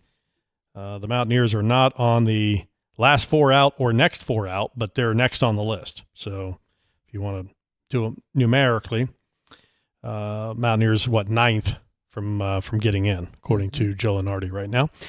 Michigan State, 77. Indiana, 64. Darren DeVries' team drops to 17-12, 8-10 in the Big Ten, and they seem destined for the NIT. Or one of the others. Yeah, the crown. Yeah. So Michigan State picks up the win in that one. Top 25 women's scores. There's a game in progress. UCLA, ranked number 2 in the country, leading USC 38-20 at halftime. Number 1 UConn plays St. John's tonight at 7:30. Could be a game. St. John's is 21-9 on the year, but UConn's just pulverized everybody so far this season. Just some of the other key games today. South Carolina held off Kentucky 60-56. So a win there for the 3rd-ranked Gamecocks. Texas, they're playing well. They beat Alabama 72-65. And Kim Stevens, Tennessee, the tailspin continues for the Lady Vols. Just a crazy schedule they've had, but boy, they're up against it right now. They lose to Vandy at home, 87-77, to drop to 16-12, 8-8 in the SEC. So that now makes 7 consecutive losses to end the season. I think 6 of them are to top, like not even just top 20, but like top 10, top 15. Only one, I think Texas A&M lost to Texas A&M is the only one that was a non-ranked loss during that time. It is. Yep. Lost to 3rd-ranked South Carolina, 4th-ranked Texas, 17th-ranked Ole Miss, 11th-ranked Oklahoma, 6th-ranked LSU, and 5th-ranked Vanderbilt. My gosh. Yeah. So, but it's hey, that's a tough job. She took that job. She knew it was it's basically Final Four or bust every year. If not, they fire you. The last coach won 20 games and they fired her that season. So, not saying she's going to fire, but I'd say she's got another year before the seat really gets hot there in Knoxville. But it's it's a short rope. Yep. It's a short rope. Texter says, this is from Chat GPT, so I hope it's accurate. Only 3 teams in the past 50 years have beaten the number 1 and number 2 NBA draft picks in a single season. Duke in 78 beat Michael Thompson of Minnesota and Phil Ford of North Carolina. Indiana and Vanderbilt in 2012 beat Anthony Davis, Kentucky, and Michael Kidd Gilchrist of Kentucky. Of course, he writes in to let us know because West Virginia could be the 3rd. Yeah, well, just like I said, with victories over Darren Peterson of Kansas, earlier this season, and AJ DeBanst of BYU yesterday. A lot of people think they're going to be 1-2 or 2-1 in some order coming up. So we'll see if indeed that happens. But that is a great note. I haven't checked to verify if that's true, but what a great note if it actually is. Texter says Brad said it right when he said the goalposts are constantly moving. It used to be RPI, then it went to the net. Now I've heard it was wins above the bubble is the new thing, a measure of how your wins and losses compare to a theoretical bubble team, but I agree it changes too often. They need to be consistent for a change. The other summary of wins above the bubble I heard was that it's not your own RPI that matters. It's the RPI of your opponents. Yeah, again. Yeah. After last year, I have zero confidence in what's going on in that room. Fred in Clarksburg, I believe our best all-around effort of the season was against Kansas. We put up 86 points on them. No one has mentioned that game lately. Kansas went on to win 8 in a row. I believe it was our best win. Yeah, certainly. It was a very good It's one. nice that you now have a second one to kind of compare it against, right? Absolutely. Scott, Coach and Travis, great show tonight. Great game yesterday. I wanted a win yesterday more than any game all year. Must have something to do with the $7 million freshman on the opposing team. Our 3 freshmen, Janky BJ and Second Chance, sure did shine yesterday. I hope we keep those 3 players 3 more years. By the way, who was the lady with the children on the bench yesterday near Coach Hodge? Says Scott. Well, one little thing. Chance Moore isn't a freshman. He's a senior. Yeah. But the other freshmen, I do think it's very important to West Virginia keep as many as you can to try to finally have some consistency and continuity within the program. So we know 4 straight years and basically 4 different rosters. So it would be nice. I'm not certain. Was that the seats they sell? I mean, probably. That's my assumption, too. They now, sort of like the NBA, they sell some seats. And it's only at the men's game. They don't do it at the women's games. Some high donors. They're not a ton there. I think there are 3 between the scorer's table and the bench now. I usually know some of the people that sit down there, but I wasn't paying attention to who was down there yesterday. But, again, those are seats that are sold to donors. Mm-hmm. And part of the process of generating as much revenue as you can. And pretty soon, those of us in the media are going to be moving too. Press row at the Coliseum, for those who haven't heard, is being moved. Those will be sort of a club suite area where press row is right now. Anybody that's been in the Coliseum, I'm sure you know where that is. And the press seating is going to be over in a corner. And you know what? I've been to so many arenas over the years. That's the common real world way it goes. So you just accept that. It's not a bad seat where we're going to go. I'm fine with it, so don't worry about me. Stephen I Philippi. get parking for free, That's right. a voucher for As long as food, you get in the building, and a ticket. you'll Yeah, be fine. I'll be fine. Stephen Philippi, hey guys, nobody in NASCAR has won the first 3 races beginning of the season. All right, there you go. It's a little history for Tyler Reddick. Greg writes back in. They put up a graphic a bit ago that Tyler Reddick was the first driver to win the first 3 races in a row after Jordan's ownership of the Charlotte Hornets was a spectacular failure. I wasn't sure he would be successful in NASCAR, but I'm pleasantly surprised that 2311 Racing has had its success. As you know, most NASCAR shops encourage visitors. Their new shop is right off I-77 in Huntersville at the I-485 exchange if you're ever in the area. I've been to one. They do have an open area. Most of the shops have an open area to the public. You can go in, and most of them have a little Hall of Fame, and then certainly a shop where you can buy swag. Mm-hmm. So, yep. Selling gear. Yep. There you go. NASCAR does that well. Let's see. Bill in Charleston. Is this gold card Bill is the question. Hey, guys. How's it going? Hey, Billy. How are you? Okay. Hey, listen, we 17 wins. We got 2 regular season games and one in the Big 12 tournament. If we win 2, we're going to get in. But do you think we're already in? The NCAA tournament? No. No, got a lot of. What do we have to do? Win 2 or get the automatic bid? I think you better win more than 2. Yeah, you're gonna have to win 2, and probably. Are you talking about? I mean, first thing you got to win these 2 this week. Yeah, and that's your first 2, and then some combination of 3 probably puts you makes you bubble worthy. Anything below that, probably not. Again, I looked at the bracketology you today. Can't lose Tuesday. Yeah. Oh, yeah. Can't lose Tuesday. But I looked at. There's no bracketology that has West Virginia mentioned. So now again, we found out last year that they don't always know what they're talking about, but I think they have enough of an idea, or usually are close enough that if you're not in at all, you've got work to do. Yeah. Definitely got work to do. I'd say you got to win these 2 this week, and maybe win at least 1, if not. And again, here's the issue you run into. I remember this happened a couple of years ago.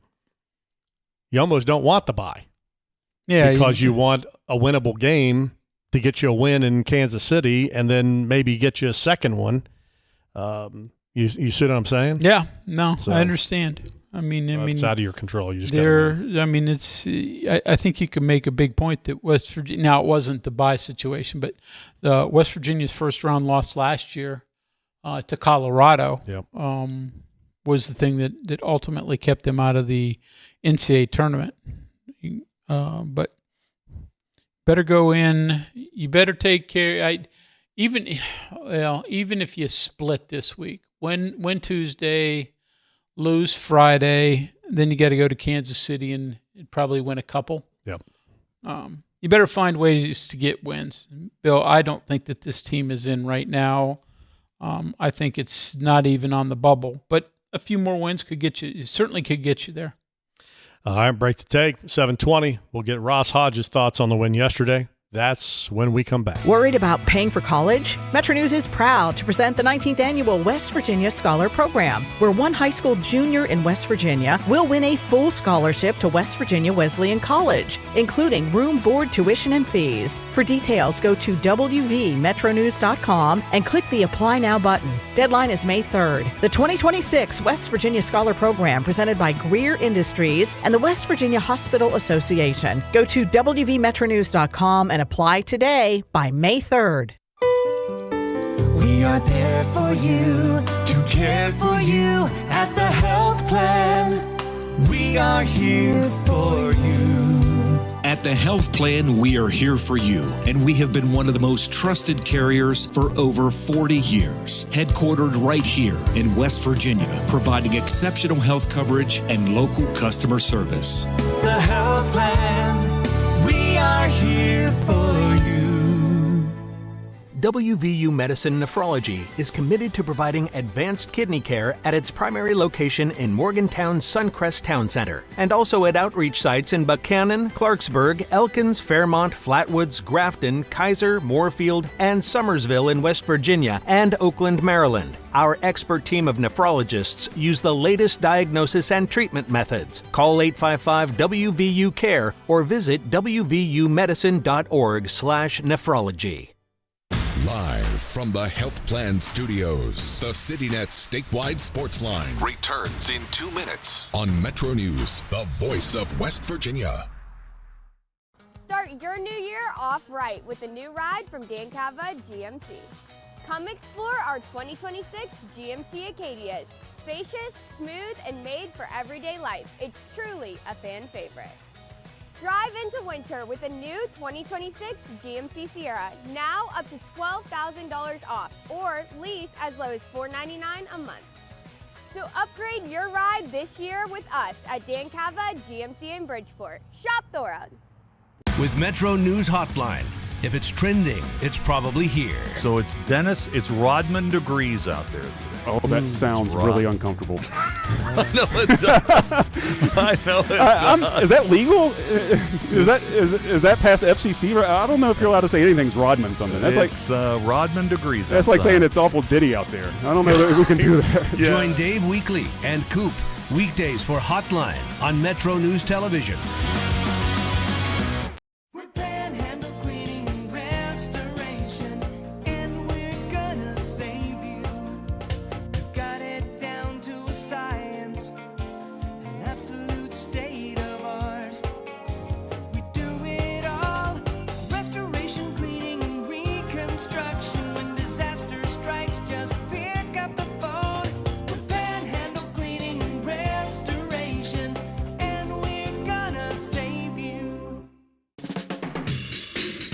If it matters in West Virginia, it's being talked about here. Talkline on Metro News Television. Available on mobile, Roku, Fire TV, smart TVs, and online at wvmetronewstv.com. Download Metro News Television on your iPhone or Android. Search Metro News Television in your app store. Create an account today to get alerts and watch all live and archived content. Download now. Touchdown!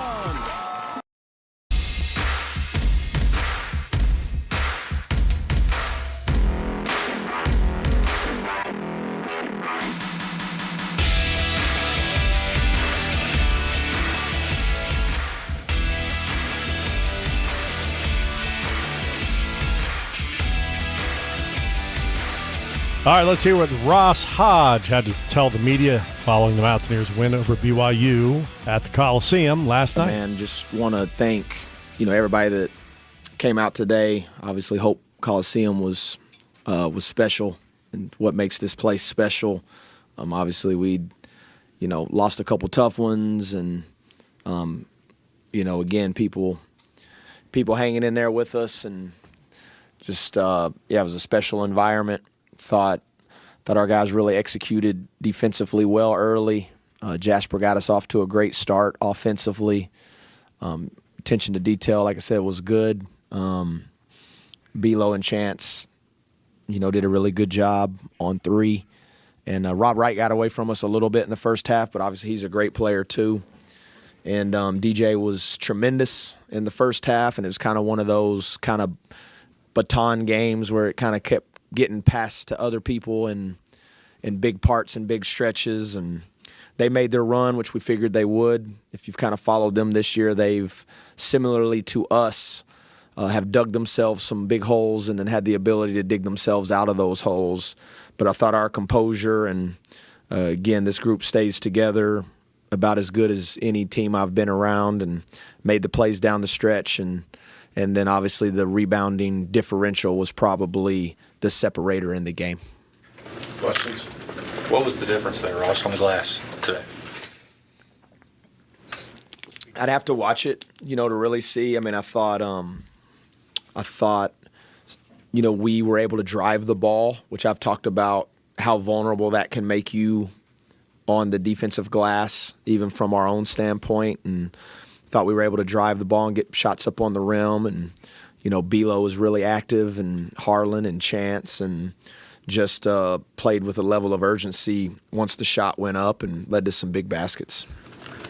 Hey, Ross, you look like just different guys up there tonight, just tougher rebounding, inside scoring. How much of tonight is Wednesday, Thursday, Friday for you guys, and then recollecting and getting something better out the court? It's a good question, and I told the guys after in the locker room that I really felt like today was a byproduct of the previous 72 hours and just their ability to stay the course, stay together, handle disappointment in the same manner that they handle success, be the same guys, put the same work in, learn from it, not run from it, not point fingers, not blame, and getting that 72 hours onto the floor today. Ross, you've talked about the perils of just trading baskets. How different is it when you're ahead? Obviously, you were up by like 10, but you never were able to kind of grow that. Yeah, like I said, if you've watched them this year, that's similar to what they've done in other scenarios. I wasn't surprised, and now they're like I thought to start the second half. Part of that was we didn't do a great job of giving them one shot only. We made them miss the first shot of the half, and we couldn't come up with it. Then we foul them, then they bang a three, then we turn it over, and now you're like a 7-point game. So they are as two an elite one-on-one players in our entire league. And so, like I said, the last thing you want to do is give them multiple chances. But, yeah, they got in a rhythm and they started making some tough ones, and you do feel a little bit of the squeeze, like you better keep scoring on the other end too. But, again, our ability when we did miss to go get the offensive board, and then I thought, Chance probably made the play of the game when we kind of turned it over and he went and stole the ball back. Coach, in regards to the little things, you're plus 10 on the offensive glass, plus 8 points in the paint, 7+7 second chance. How important were those little things in the ultimate outcome of this game? Yeah, I've talked a lot about, the slim margins that are in this league, probably outside of the top 3 or 4. Being honest, they probably have bigger margins than the rest of us. But once you slip behind that, the margin is so thin. And the difference between winning and losing can be those things you mentioned, a loose ball here, a second chance point here, a hustle play. And, again, was just really proud of our guys for making those tonight. Ross, going back to that turnover, I don't know, as a head coach, if you see Devanza running down the floor with the ball in his hand, that's 3 points, right? And then you get the ball back. Like that swing is pretty significant. But just your perspective, what did you see? What did you think at that moment? Yeah, you're not thinking very many positive thoughts at that moment. Really you're thinking, what I would be thinking is kind of like wall up. In my mind, I was probably thinking like, I hope we just wall up and don't foul them and give them like an and one. But again, I thought that play was symbiotic a little bit of this team and this team's ability to play through negative stretches, a negative play, a negative game, a negative result, and continue to keep playing. And that was about as big of a keep playing play as you could have in that moment. Coach, the weird things in box scores catch my eye a lot. I think of the way Brennan played defense on AJ, his offensive rebounds, his scoring. He's a -7 in the box score. How is that possible? That's not a -7 game. No, I think, he got 2 fouls early. And so, like you said, that's why I think plus minus is sometimes tells the story, and then sometimes it's a byproduct of maybe you sub him out and Honor goes on a heater and goes on a 9-0 run. Well, you lost those 9 points when you were on the bench. And so I thought that was a little bit of that in that first half. We did make that run when he was in foul trouble. But I thought his attention to detail and his commitment to not fouling him and he's so difficult to defend. He's so fluid. He puts you in tough spots. But I thought Belo did a great job of making them make tough ones and not fouling them on jump shots. So You're not grading him a -7 on this game, though? Or? no, not tonight. Not tonight. How was the halftime message different going in with a 14-point lead, your largest halftime lead in Big 12 play? Just that, and again, we talked about it, just reiterated a message that we had already delivered, whether it was last night or this morning, that because of both of our natures, ours and theirs, throughout Big 12 play, to be up and down and come back. I mean, even the other night against Central Florida, they were down 36 in the second half. They cut it to like 10. You know, they were down 22 at the half against Clemson, came back and beat them. They were down big against Arizona late, and made that a one-possession game with a chance to win it at the end. So we had talked a lot about that leading up, that no lead was probably going to be too insurmountable to come back, and then no lead that you had was going to be too insurmountable for them to come back. And so the biggest message, which again we didn't do to start the second half, was like they only had 2 offensive rebounds in the first half, and then they had 5 in the first 9 minutes of the second half. And I think that's where you saw some of the change in score, because they have the offensive talent. They're going to make like tough shots. I mean, that's going to happen. But what you don't want to do is give second chance points. So that was the message. You're 2-1 against ranked opponents at home this season. What can you say about your team's resilience in these games? Yeah, I think it speaks more to how special of an environment, Hope Coliseum can be, and how difficult of a place this is to play. And I think the 2 wins that we had, I thought we played great in both those games. I mean, I thought we played really well against Kansas, and I thought we played well tonight, great tonight, and got obviously you're always a better coach when the ball goes in the hole. Like, you know what I mean? And the ball goes in the hole a little bit, all of a sudden, and again, we made shots tonight. And that's kind of an underrated component. There's a lot of ways to win a game, but it certainly helps when you can get some shots to go in. Ross, in regards to the last 72 hours, as you alluded to it and Honor mentioned, just not so much to do or not, more the urgency, the response from your group following that overtime loss to Oklahoma State leading into this game. Yeah, the urgency that we talked about was just, this group has been so committed since the moment they've stepped on campus, June 1st. They're not perfect. I mean, they're human beings, but their commitment level to what we've been doing and how we've been asking them to do it has been really good. I mean, as good as I've been around. And this group they're really incredible in hotels and, planes and locker rooms and how they interact with other people. And it wasn't something that I wanted to take for granted. So I wanted to make sure that I was giving them everything that I had. And that was what we asked. Let's make sure our commitment level doesn't waver. This is the Big 12. You're going to go through tough stretches. You're going to have some tough losses. We're not looking at an insurmountable mountain that we have to climb. So that was where the urgency came in, and that was the talk. Like, let's just continue to give everything we've had, pour into each other, trust each other, and there is part of you that has to accept that you're not always going to get the result that you want, whether it's in sports or it's in life. We talked about Kobe Bryant a little bit. I think he played maybe 22, 23 years in the NBA. He won 5 NBA titles.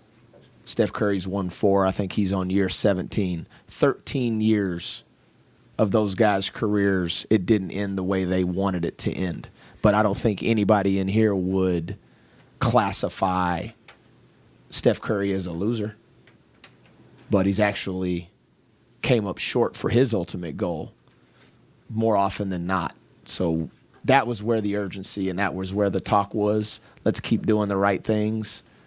Let's not fracture. We'll give each other everything we got, and then there should be a freedom associated with that. Once the ball goes out of your hand, you don't get to control if it goes in. You don't. As much as we would all like it to be able to control that part, we don't. On the court there, you kind of, at the end of the game, you hugged your guys and you said, we haven't heard this song in a while. Can you just talk about that moment? Yeah. I mean, yes. I thought about that a lot today. I've thought about that in the past. Like, yes, I wanted to cue Country Roads for sure. I wanted to hear that song today. So it's a special moment. We have a special fan base. Hope Coliseum was incredible today, and you like to be able to reward the people that stick with you in tough times, and they were incredible today. So it's always good to reward people that care so much about this place when you can. Coach, DJ had that amazing first half. And it's not, obviously he plays in the second half, but it was more like Chance and Belo. And I was that worried. Is there a point you remember, like, Chance and Belo? That's who we got to stick with. I mean, that's what's working. Even though DJ had this great first half. This game in particular, more than ever, we felt like we needed size on the floor because of AJ's size, and so you had to defend him with size. And so you knew you were going to kind of have a combination of Belo, Chance, and Harlan, or DJ, and Kata got 2 fouls in the first half.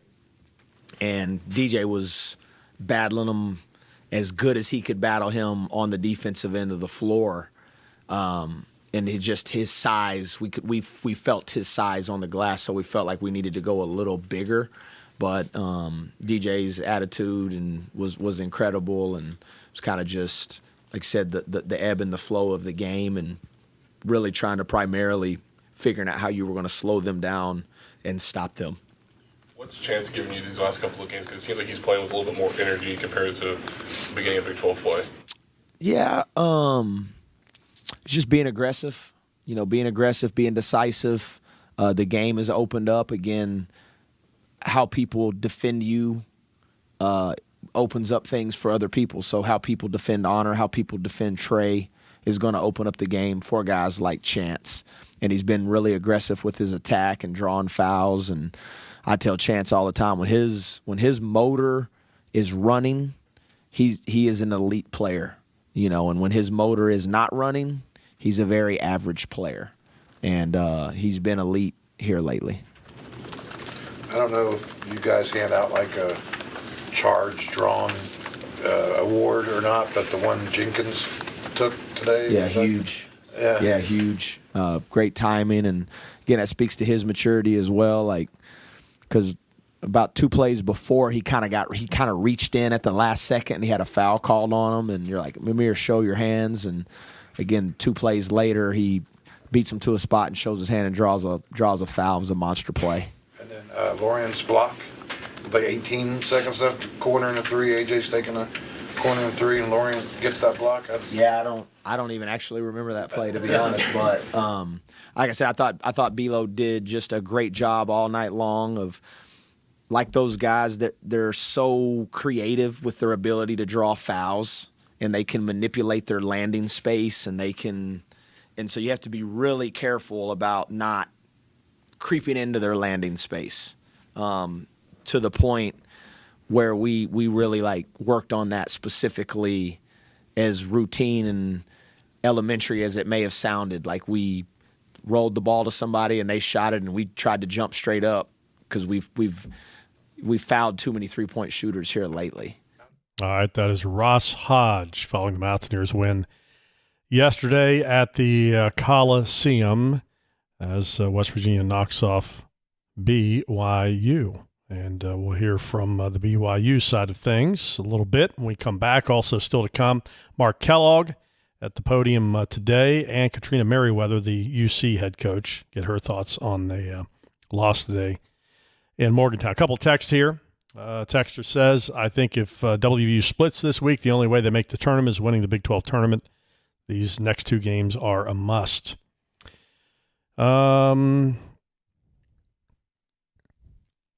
Mike and Preston, Travis, is it true they're moving the student section behind the visitors' basket? I think those students have a lot of influence, being that close to the floor.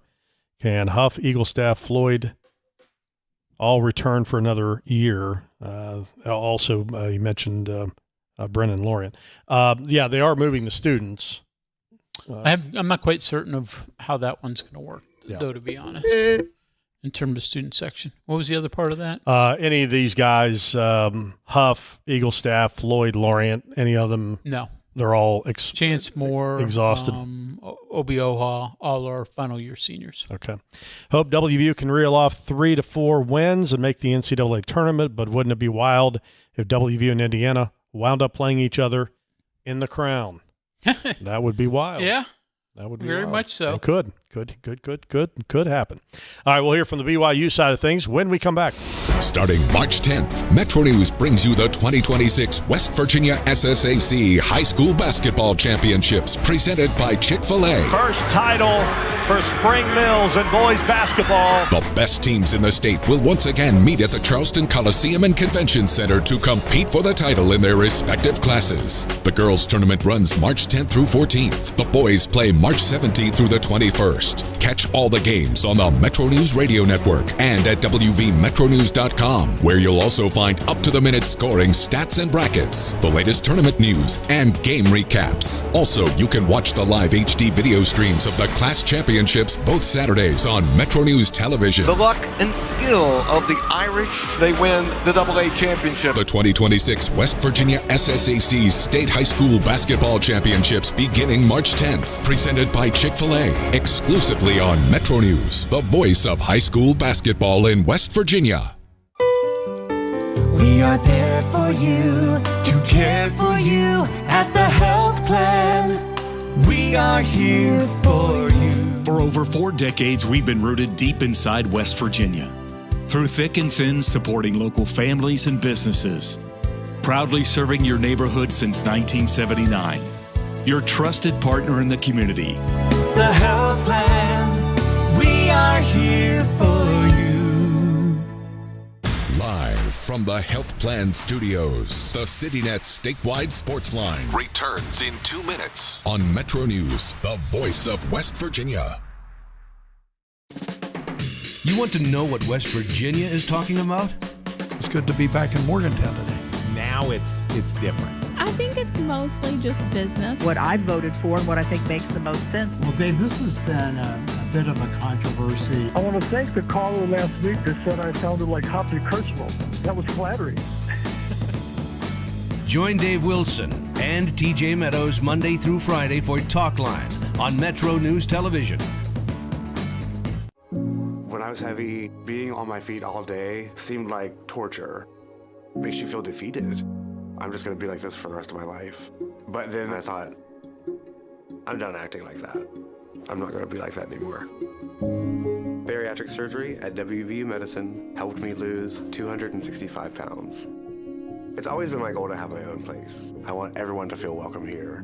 I would never have been able to do all these things before without WVU Medicine. Leading the efforts to build a stronger West Virginia, the High Technology Foundation has a proven plan to strengthen and diversify our state's economy. The I-79 Technology Park's high-capacity infrastructure continues to attract advanced federal operations that are driving economic growth. This keeps our young, educated residents in the state and brings West Virginians home. The High Technology Foundation, building a stronger West Virginia. Learn more today at WVHTF.org. We are there for you, to care for you at the health plan. We are here for you. The Health Plan proudly supports our active and healthy communities and has been your most trusted carrier for over 40 years. Log on to healthplan.org for more information. We are there for you, to care for you at the health plan. We are here for you.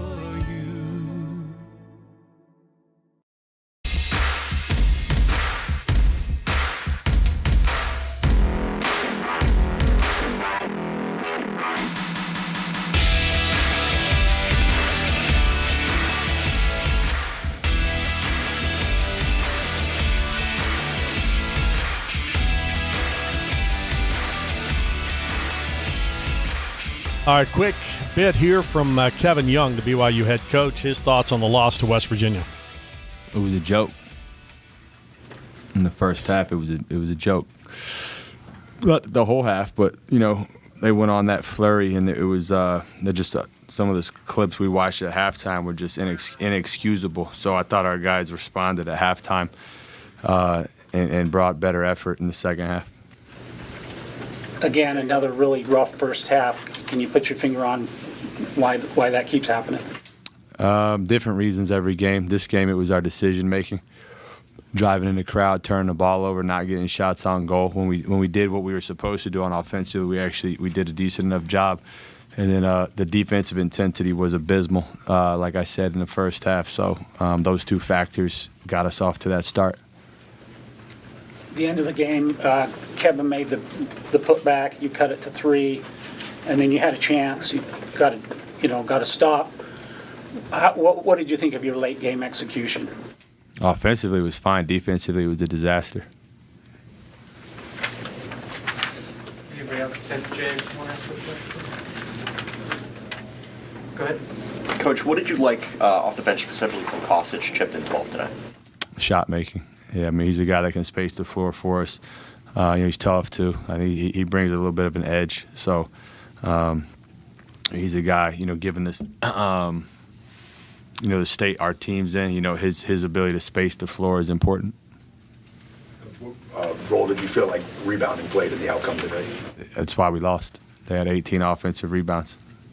And we're usually really we're actually usually really good. We're one of the best teams in the conference with that. But they only turned those into 15-second chance points. But every time we had them on the ropes, it felt like they got an offensive rebound that made it difficult. And look, I mean, I'm upset. Obviously, I'm disappointed. But you hold their two top guys 6 of 23 between Huff and Eagle staff, most nights they're going to have a hard time winning. But I thought it was Lorient, Moore, and Thomas were just men out there, and they kicked our butt.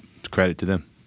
All right, there's Kevin Young, BYU head coach, sounding like a guy that has lost 2 in a row. On the other side, I imagine Mark Kellogg's going to be a little more chippy. Yeah. Senior day victory by over 50. You can be really happy. All right, let's hear from Mark Kellogg. Jordan Harrison, also Sydney Shaw is at the podium as well. Yeah, obviously proud of that one. It's fun when you see the ball go in at that rate. Doesn't always happen, as we all know, but when that basket starts going in, the rim just kind of seems to, I think, get bigger and bigger, and I think these guys would agree with that. It starts to look pretty big, and you're just playing with so much confidence and sharing the basketball. That was as complete of a game, I think, as we've probably played the entire season. But yeah, just proud of them for this one. Their energy was great, which I thought I expected it to be with seniors. And when you have 5 of them that are just, giving a lot to this program and to where it is now, to where it was, and I'm not saying it was bad when we got here 3 years ago, but just the continuity and the stability of it right now just feels like we're in a really, really good spot. And a lot of credit to these guys, to these seniors, and the 2 to my right and left. I'm just so proud of those guys and just what they mean to me in this program, and I'm excited to watch them. It's certainly not over. Would love to have some more games in this building, but if we don't, we're going to continue to get better and see if we can make some noise as we get into March. So for either of you guys, Coach Merriweather said that you guys kind of looked at each other in the first half and she knew that tonight was going to be a night for you guys. What can you say about this season for you guys, but what was going right today? Okay. As far as our connection, I think Jordan does a good job. Is finding me. She always knows where I am. So I think that look was we're locked in right now. But what was the question? What was just going right between you two tonight? I felt like our chemistry was just at an all-time high tonight. I felt like I knew exactly what she wanted or where she wanted the ball, and she knew where I wanted the ball. And playing like that, it's just fun. Jordan, sometimes coaches worry about senior day because there's so many emotions and you don't know how you react. How did you guys handle it so well? Honestly, I was just ready to play. So once, we got all the tears out and the goodbyes, just knowing that it's not over and we plan on playing in this building again. It was pretty easy for me to get over and just get ready to play. And what did it mean to have JJ here? Oh, a lot. That's my road dog, still is. And, it was just great to have her and her family walk out with me. Definitely meant a lot. Did you provide her with the shirt? No, they came with their own shirts. Sydney, there was a joke made that you were trying to make 1-3 for every person that walked down the carpet with you. But I mean, obviously that's a little bit of a joke, but is there a little bit more motivation when you know that many people came for a day for you? 100%. I feel like knowing that people put their life kind of on hold, people have jobs, people have obligations that they need to tend to, and to come out here just to watch a basketball game meant the world to me. Jordan, the victory lap after the game, do you have any idea how long that took? Was that the longest one you think you've ever been a part of? Or? That was definitely the longest one. When I knew I was taking a while just to get past our bench, I was like, yeah, I'm going to be here for a minute. Is it, during that moment, I guess more than a moment as long, but does it ever kind of hit you like, man, there's a time where this would have lasted like maybe 30 seconds, and now it's grown, obviously, the attention and the motivation that you guys have created with the fans. Yeah, I mean, very thankful for our fans to, come out and show support. I wish I could sign every single one of them. I feel bad, like, leaving anybody hanging. But, yeah, that's just credit to our fans and them sticking with us and continuing to watch us and encourage us. So, yeah, shout out to them. Sydney, if this ends up being your last game here to set career high in points, career high in threes, what does that kind of mean? I think it means the world only because I didn't know. I was just out there playing, and to hear that just felt amazing, especially doing that in front of my family and in front of the fans that came out to see us for senior night. So if that's the last way that I ended here, I'm glad I ended it like that. All right, Sydney Shaw, Jordan Harrison, and Mark Kellogg talking about the win today over the Bearcats of Cincinnati. Katrina Merriweather had some thoughts on her team's big loss today. We'll hear from the UC side of things in our final segment when we come back. Sportsline continues on the Sunday night in just a moment. Answering a text or phone call while driving. Seems pretty harmless, right? But in the 5 seconds you took your eyes off the road to respond, you missed the girl riding her bike across the street. You missed the dog who darted into the road. And you missed the stop sign. And while it was just a ticket this time, it could have been worse. In fact, more than 700 people are injured in distracted driving crashes each day. Keep yourself and others safe. Don't drive distracted. Just drive. This message was brought to you by the West Virginia Governor's Highway Safety Program. We are there for you, to care for you at the health plan. We are here for you. At the Health Plan, we are here for you, and we have been one of the most trusted carriers for over 40 years. Headquartered right here in West Virginia, providing exceptional health coverage and local customer service. The Health Plan, we are here for you. Live from the Health Plan Studios, the CityNet statewide sports line returns in 2 minutes on Metro News, the voice of West Virginia. You know CityNet is West Virginia's leading technology company. Whether we're managing IT infrastructures, protecting the critical data and networks of our region's businesses, or providing fiber broadband, TV, and phone services, we are your go-to experts. We're also a strong partner in the communities in which we serve. CityNet, your trusted technology partner. Learn more about us, visit citynet.net. New year, new trucks. Start your year off with a new truck from Dan Calva Toyota World. Now lease a 2025 Tacoma for as low as $299 a month. Save over $7,500 off on select Tundras or get 2.99% for 72 months. It's your last chance to get a gas model 2025 RAV4. Don't miss out. Come experience cars you can count on year after year. Dan Calva Toyota World in Fairmont. Shop the road. We're Panhandle Cleaning and Restoration, and we're gonna save you. We've got it down to a science, an absolute state of art. We do it all, restoration, cleaning, and reconstruction. When disaster strikes, just pick up the phone. We're Panhandle Cleaning and Restoration, and we're gonna save you. Hi, Hi, I'm Chris Lawrence. Make plans to join me at the Mountain States premier fishing, hunting, and outdoor sports show presented by Can-Am, Saturday and Sunday, March 7th and 8th at Milan Park in Morgantown. Over 200 vendor booths and 100,000 square feet of everything outdoors, all under one roof. Great prizes, seminars, and kids fish for free in the Academy Sports Trout Pond. It's the 24th annual West Virginia Fishing, Hunting, and Outdoor Sports Show, March 7th and 8th at Milan Park in Morgantown. Doors open both days at 9 a.m.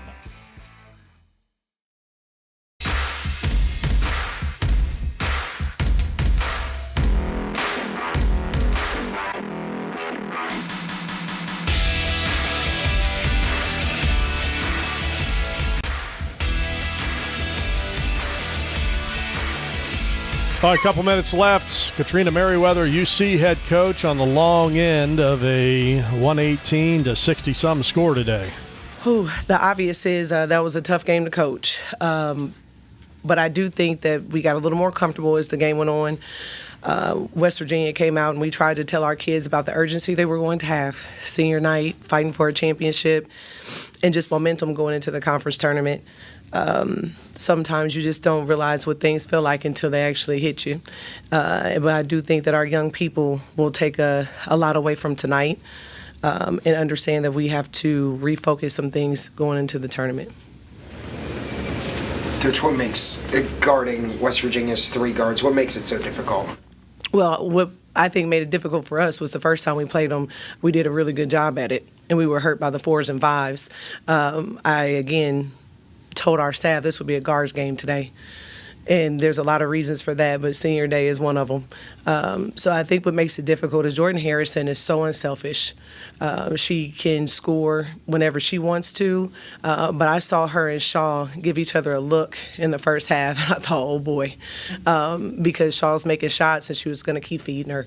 And I think that's what makes a point guard, and what has turned a West Virginia team that some people didn't think would be ranked in the top 25 into one of the best teams in the country, and obviously one of the best teams in the Big 12. Coach, is one of the difficult things getting your team to realize that there are places West Virginia probably wanted you to throw the ball against their press, and if you don't have enough ball handlers to be comfortable everywhere, you know, how do you work against that? How do you get that message across? It's tough. I think sometimes we put our post players in really tough positions, and ultimately we've practiced 5 different press breakers in the last 3 years, and I'm not sure any of them work all the time because West Virginia and the coach does such a great job of just making sure that you're uncomfortable, whatever that looks like. And I think that press morphs itself into whoever they're playing against.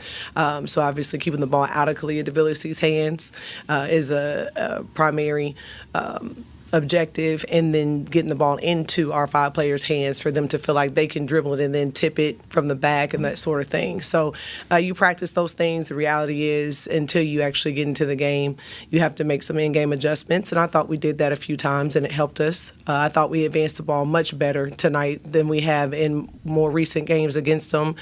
Just early on, we didn't make many shots, and I think what really, really affected this game was us fouling and putting them in the bonus in the first 5 minutes of the first quarter. It affects the way you defend. It affects the way you do everything. Thought we were a little more aggressive in the second half, and that helped. Ultimately, you know, you just got to keep trying to throw different things at them and have confidence in attack, and we did that sometimes, but obviously not enough. All right, there's Katrina Merriweather, UC head coach, following her loss 118-60 to the Mountaineers earlier today. Again, West Virginia 2 seed will take on the 7-10 winner. Most likely will be Iowa State, but we'll find out when the Big 12 women's tournament begins on Wednesday. Coach Hunter, Chris Richardson, strong candidate for the MEC Coach of the Year. Just beat West Liberty, did Wheeling. They will kick off Mountain East Conference play this week. He'll join us on Sportsline tomorrow night. Rich Rod will meet with the media on Tuesday. Yep. As spring practice right around the corner. So we'll hear from him as well. All right, we're out of time. Talk to you again next Sunday. Sportsline back tomorrow night at 6:06. Have a great night. From the Health Plan Studios, the CityNet Statewide Sportsline is an exclusive production of the Metro News Radio Network. All rights reserved.